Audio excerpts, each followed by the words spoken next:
নাঈম ইসলাম Wasim TV. শুক্রবার ২৮ November আসরের নামাজের পরে যাত্রাবাড়ী চৌরাস্তায় বাংলাদেশ জামায়াত ইসলামের সমাবেশ ও মিছিল সফলভাবে অনুষ্ঠিত হয়। ঢাকা ৫ আসনের এমপি প্রার্থী মোহাম্মদ কামাল হোসেন জনগণের সামনে স্থানীয় উন্নয়ন, নিরাপত্তা ও নাগরিক সুবিধা নিয়ে বক্তব্য রাখেন। তিনি বলেন, আমাদের লক্ষ্য নিরাপদ ও সন্ত্রাসমুক্ত এলাকা নিশ্চিত করা।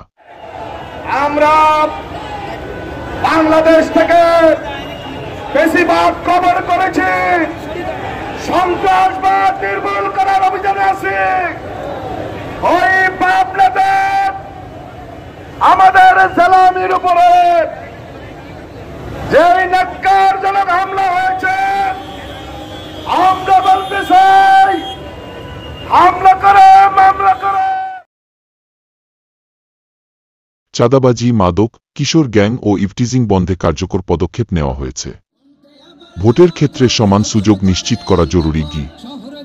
সমাবেশ শেষে অনুষ্ঠিত হয় বিশাল মিছিল, যা যাত্রাবাড়ী থেকে চৌরাস্তা পর্যন্ত চলে। মিছিলে হাজারো মানুষ উপস্থিত ছিলেন এবং পুরো এলাকা নিরাপত্তা বাহিনীর তত্ত্বাবধানে ছিল। বিস্তারিত খবর দেখেন নাঈম ইসলাম ওয়াসিম টিভি।